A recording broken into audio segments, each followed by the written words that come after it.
Hello and welcome to day 2 of the Financial Setup Challenge. How have you found the challenge so far? I would really love to know. So definitely send me an email as you go through the challenge. Yesterday, I encouraged you to set your financial goals with God. It's your time to really dream with God. I mean, really, really dream. Like, how you daydream or you even dream at night of things that you really want. Invite the Holy Spirit to open your eyes to his vision for you and for your finances. Remember that God has good plans for you, right? Jeremiah 29:11 reminds us and lets us know that God wants us to prosper and he wants to give us the future, the future, which is that God-inspired goals that we hope for. The NIV version says, "For I know the plans I have for you, declares the Lord, plans to prosper you and not to harm you, for you, plans to give you hope and a future." So dream big, dream very big. And it doesn't always have to feel achievable or realistic, which is what the A and R stands for in SMART goals, SMART goals, as I explained yesterday. It just has to be God inspired and backed with prayer and action. Today, we are going to understand our current relationship with money and uncover what could be stopping us from achieving our financial goals. So first, what do I mean when I say, what is your relationship with money? Well, it's your relationship with money is how you feel, how you think, and how you behave with money, or how you feel about money, how you think about money, and how you behave with the money you have, how you treat the money you have, or how you even feel about the money you don't have, right? It works both ways. It's also a very broad subject. So today I'm going to be focusing on those who feel somewhat negatively about money, right? And also if you feel negatively about being financially abundant. If when you think of having more than enough, you think, nah, that's too much, or why would I want that? So we're going to focus on that. But we're going to understand first how God intended us to treat finances and how things have changed. And then we'll uncover our thoughts about money and that could actually be holding us back. Okay. To do that, we are going to go back in time, rewind, back to Genesis chapter 1, right? And in verse 28, the Lord instructed us to be fruitful, to increase, to multiply. He instructed us to rule over the sea, the land, the air, and he informed us that everything we need for fruitfulness was already provided for. Do you remember? And all we had to do was literally take action. However, what happened next is what happened next kind of derailed that plan. And we'll talk about that in a minute. But first, I want to just remind us that Genesis 1 reminds us and tells us that we were one made in the image of God, right? He commissioned us in verse 28 to be prosperous. He commissioned us to be fruitful, that is to produce something. He commissioned us to produce on a mass scale, i.e. to multiply. He commissioned us to replenish the earth. That is like mass distribution. He commissioned us to subdue the earth, saturate the market. He's commissioned us to rule. And that means to lead with order and excellence. That's leading ourselves, leading our money, leading our lives, our businesses, our careers, right? And he reminded us that we have every seed-bearing plant. That means he's giving us everything that we need. He's giving us the resources we need, the intelligence that we need, the skills we need, the talents that we need, the finances that we need. However, sin entered the world through Adam and Eve, and it brought with it its two identical twin cousins, shame and guilt, right? And we know that because back in Genesis 2, Adam hides and he covers up, he hides, he gets him and his wife, they make these leaves, right? And they try and cover up themselves because now, after they've eaten the fruit, they can see that they are naked and they are ashamed and they feel guilty. So they hide from God and they cover up. And this covering up is covering up his authentic, excuse me for the tongue twister, he's covering up his authentic self due to shame. Now, let's take a break in that Adam story and have a look at what's happening now in 2022 with men and what's been happening for decades. The other, not day, but not too long ago, I went to the store and I had a man speaking to his son. I think it was his son. And the little boy was asking, and many people will relate to this if you are around young children or you go to the store with young children. I no longer make that mistake. But he had his son asking him something, and I didn't hear what the boy asked for, but the man replied, "No, you were not good." And that was it. So the boy must have done something wrong, and then he wanted a treat. And the father was like, well, or this, the adult responsible for this child was like, no, you were not good, or you are naughty, or you are not good enough. So he didn't get him this thing. Now, the story goes on. The boy does a little bit of a tantrum and song and dance, and the dad just really emphasizes the fact that he's behaving the way he expected him to behave, which is not good. As toddlers, every single one of us, when we were toddlers, right, we had that form of no, like almost 400 times a day.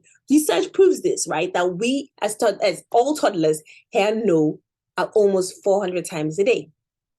And when you grow up hearing no consistently, it can lead us to believing what we interpret that no to be true for us. For example, you heard no, you cannot have another candy sweet after you've had 10. And you can interpret that as, I don't deserve more sweets, or I'm not good enough for that toy, or good things are just not for me because my friend got another, I don't know, XYZ, and I didn't get that. And as we get older, the no's reduce because most of the time as children, we stop asking for more.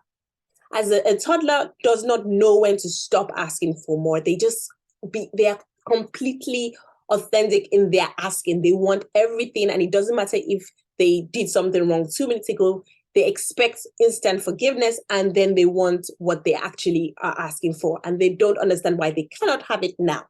As we get older, we start to understand that. We understand that we cannot have some things because mom was going to say no. We cannot think of picking something up at the store because dad is going to say no. We cannot even dream for ourselves to, have certain things because we're not good enough to deserve that, right? And these are subconscious thoughts. You might not actively think these thoughts. You may not sit down to start thinking them, although some people do, but it's not always that case.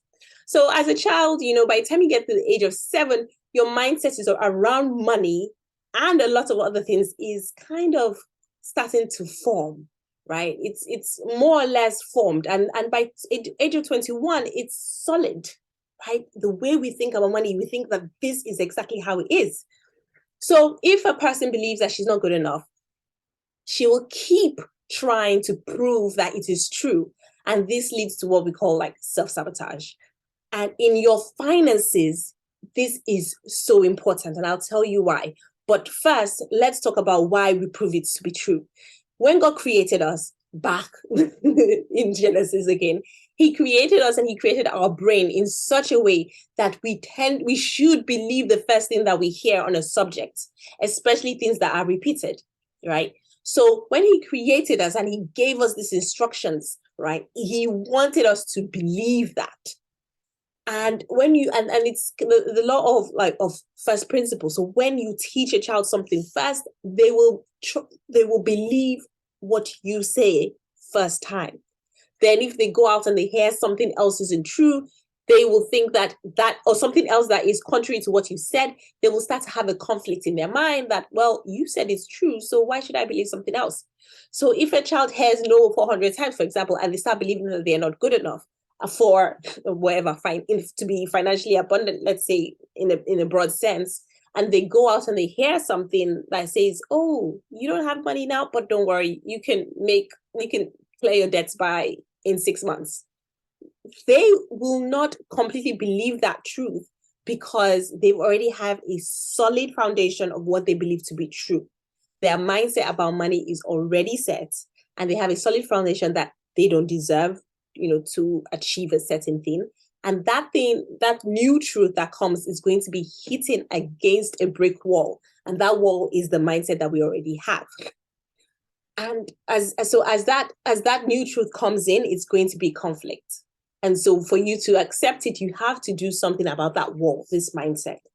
And what is your mindset? Your mindset is this bespoke set of rules that we use to interpret our thoughts and make decisions make the decisions that we choose to take and the actions that we choose to do. So however you interpret your thoughts, however you make decisions financially, however you take actions financially, all those things form your mindset around money. Deuteronomy 11 reminds us that, when we teach that we should teach our children the word of God, that we should speak to them about it when we are sitting at home, when we're walking along the road, when we lie down, when we get up. We should write it on doorposts, on the houses and of our gates. And that is how we build mindsets. Exactly what in Deuteronomy 11 verse 19 to 20, when the Lord was instructing the Israelites on how they should, how the type of things they should train their children. He wanted the children of God to be ingrained in the word of God, and he said, you speak to them. They need to hear it over and over again. They need to see it. And as children and as young adults as well, and then growing up to be full adults, when we hear something, our parents tell us no over and over again, or we experience not being able to have something over and over again, it creates that mindset because it creates that way of thinking, that way of making decisions, that way of taking action. That repetition does that. So with time, we've created an inner model of the world and an inner model of ourselves. And this inner model is created because, one, we have this new set of rules that we think that we have to abide by. And it forms our opinion about ourselves. So we had this opportunity during childhood where we continually heard things from our families, from our parents, from society. It formed the way we think. That's our mindset. And that helped us create an inner model of the world for ourselves and of ourselves. And this inner model of yourself is, as I said, your opinion of yourself. So this opinion that you have of yourself is your inner model. And many people hardly rise above the opinions they have of themselves. And that is why, excuse me, and that is why we must make sure that we elevate our opinion of ourselves to that of Christ. So that is, what does Christ think about me? What does Christ think about my finances? What does Christ think about my ability to achieve my goals? What does Christ think about the goals I'm setting for myself? We have to elevate ourselves to that opinion. So back to shame and guilt, as I said in the beginning, when sin entered, it also entered with shame and guilt. And when shame and guilt comes into, our lives, we hear, that's when we experience things like thinking to ourselves, something is wrong with me, because that's what shame is, or something's wrong with me, that's why my mom didn't do this for me, or something's wrong with me, that's why this doesn't happen for me. That's shame. It's that something is wrong with you. And guilt is that something is wrong with what I did. So it's because I'm not good enough. That's why this doesn't happen. It's because I'm not smart enough. That's why, things are hard in my finances. It's because it's consistent, right? It's constantly something about what I've done. And shame and guilt meant that Adam protected himself from himself, which is when he covered his authentic self, right? And it's that authentic self that we need to expose so that we can dream with God. Because if you keep on covering yourself, you keep on saying, with shame and guilt, or in any form that it manifests itself as, when you are ready to receive, you want to have a vision from God, you're ready to set your goals with God, you're ready to, push through with God into what he's calling you to do, something is going to start saying, oh, but are you smart enough to do this business? Are you really good enough to teach this course? Are you intelligent enough to start this endeavor? All those thoughts and all those words, all those things, they come in through these roots that is sin through Adam, but it's also, its cousins, shame and guilt. And it's been bred through generations of humans, and we've kind of inherited it because many of our parents raised us up with shame and guilt. They raised us up with, we did so, especially when it's time to discipline a child. So you're raised with shame and guilt, so you can conform to how society wants you to behave. Now, when we have shame and guilt and we're trying to conform to how our parents want us to behave, because they've told you, oh, you keep doing XYZ, that's why blah, blah, blah. Or when they tell us off and they say, no, you cannot have X because you didn't do Y. I know I tell my children that sometimes, but when you have those things, even though they're talking about you not cleaning up your room, or you not tidying up your toys, or doing something that is, has nothing to do with finances, because of the way our mindset works, when we take all those instructions, we create a mindset, which is a bespoke set of rules for the way we do things, right?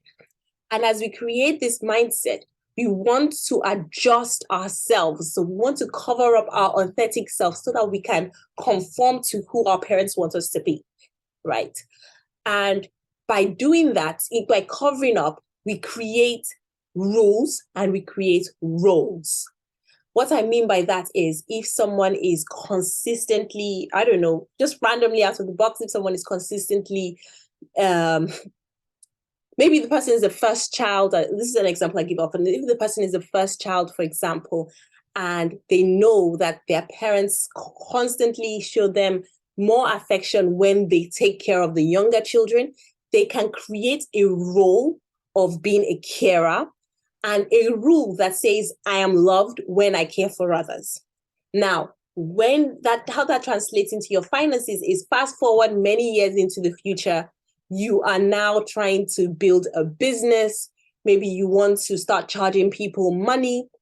But because you're a first child and you've created this role of being the carer, you transfer this same opinion of yourself, this same inner model of yourself into your finances. And so you meet someone, and you will meet someone who says, oh, I really, really want to, buy this thing from your shop, but I really can't afford it, but I really need this thing. Maybe you sell hair ruffles. They need a hair ruffle for their daughter, and they can't afford it. And so you might decide, okay, you can have one. It's just one. I'll give it to her free. And you don't charge. And it's the rule that says, because when I care for others, I am loved, right? And so you feel like if you don't support that person, you may not be loved. And even though your finances has nothing to do with love of a stranger, if the role and the rule kicks in. Does it make sense? Another role is like being a rescuer.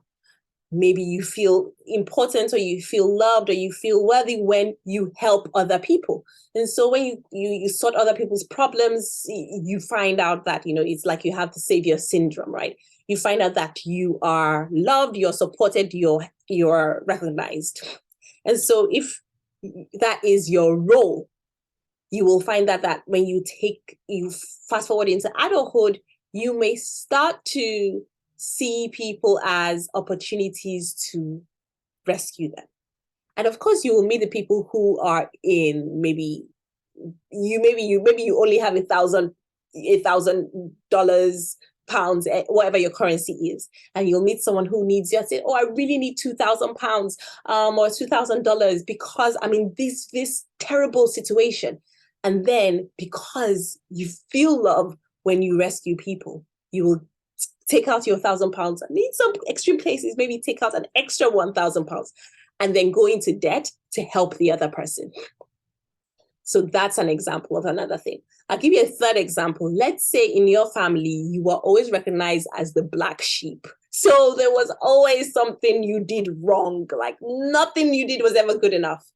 Now, if you notice that you always get comments or attention when you are in that mode of the black sheep, and that could have begun from various reasons, but focusing on the finances section, you may find that you subconsciously, consistently self-sabotage. So you'll make a little bit of money, you spend 10 times as much, right? You become a black sheep even in your finances, when the only person that is affected is yourself. And so understanding this whole trajectory, understanding what God created, how sin entered, understanding shame and guilt, understanding how our parents raised us up with shame and guilt, understanding how we cover our authentic self just the same way Adam covered with leaves. Adam and Eve covered themselves with leaves. We cover our authentic self with roles and rules to keep those roles in place. And understanding what role you are currently operating in will help you know why you are where you are financially, and how you think about finances, and how you feel about finances, and also to help you understand the decisions that you make about finances and why you make those decisions, your behaviors are around money, and why you have those behaviors. And at the same time, I want you to also remember at the back of your head that God created us and making everything available. In Genesis 1:28, he said he's giving us every seed-bearing plant for us to be fruitful. He wants us to be fruitful, and he's giving us all the tools that we need to be fruitful. In Deuteronomy 8:18, he reminds us that we have the power to create wealth.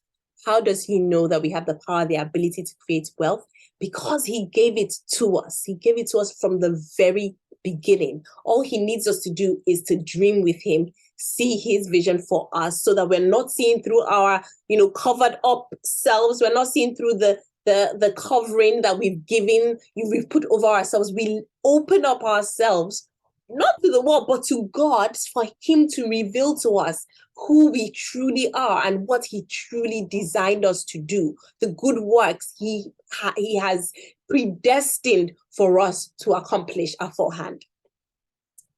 Okay, so now we can do like a quick exercise, and we can just, and then this is a very common exercise, but I can just ask you a couple of questions, and you can just write down, how you feel or think, or the first word that comes to your mind when you think about these things, right?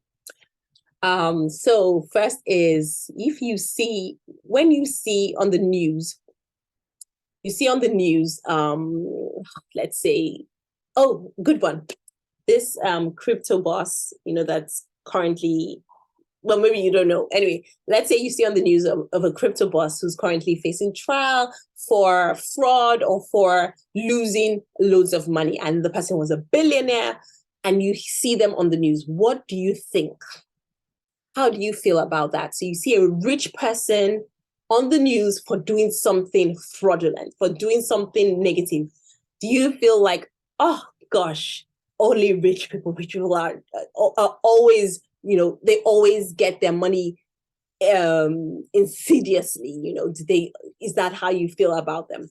Or let's say you see someone driving on the road and you see this really flashy car, and let's say a 19-year-old comes out of the car and he's the owner of the car. How do you feel about that when you see that? Mm. Do you feel like, what? This is so irresponsible. How does he have this car? Or do you feel like, oh, I'm so excited for him that he has this fancy car? Okay. Yeah, so you want to know when you see certain situations, how you feel about money. And what I want you to do is, as the day goes on, even the week goes on, just monitor your thoughts and don't do anything about them. Just write them down. You see something on TV and it has to do with finances or living abundantly, and it triggers you in some way. Write down that trigger. You see, someone on the school run and it triggers you in any way. Write that down. So and just write down the thoughts that you feel about money and see how it equates to, maybe you think that having too much money is evil, right? Because a lot of evil people have money, right? Or maybe you think being successful is evil. Maybe you think spending too much money is good, because when you spend more, when you have more things, it reflects, the lifestyle that you have, or it reflects something about you. So you want to think about things like that. Think about things like when you have to pay someone, pay back a loan. Maybe you loan money from someone and then you get the money back. Maybe you get paid and you're supposed to pay someone back some money. How do you feel about paying them back, right? Do you feel like maybe I'll pay them back next week, or and then you don't, and then you postpone it, and then you buy something else for yourself? How do you feel about paying your bills? Like when you see your utility bill or your electricity bill, are you excited to pay it, or do you think, oh gosh, the bill has gone up again, or for the electricity that you are rightly using? How do you feel about making more money through other streams of income, like starting something else? Does it feel like a chore? Like, oh gosh, I need to start something else because I need more money? Or is it something exciting that you kind of you want to do? How do you feel about when things happen, right? So maybe your boiler breaks down or your air conditioning goes bust. Do you feel like, oh gosh, things always happen to me? Nothing ever works right. I always have to spend more money. Emergencies always come up. My pocket is always leaking. You're always spending money on things that you can't even see on yourself. It's not you're spending money on yourself. You're constantly spending money on your home or your appliances because things are breaking. How do you feel when things like that happen?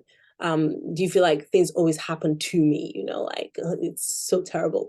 Or do you think that I make things happen? Like I make sure that I always have enough money, or I make sure that my bills are paid on time. So think about those kind of questions. And I know that more will come to you as you think about this on over and over again. Because when it comes to wealth building, our mindset, which again, our bespoke rules, is very important, because how we think about things is so important, because it helps determine the decisions that we make and the actions that we take. So I hope this was helpful. I will see you in day 3.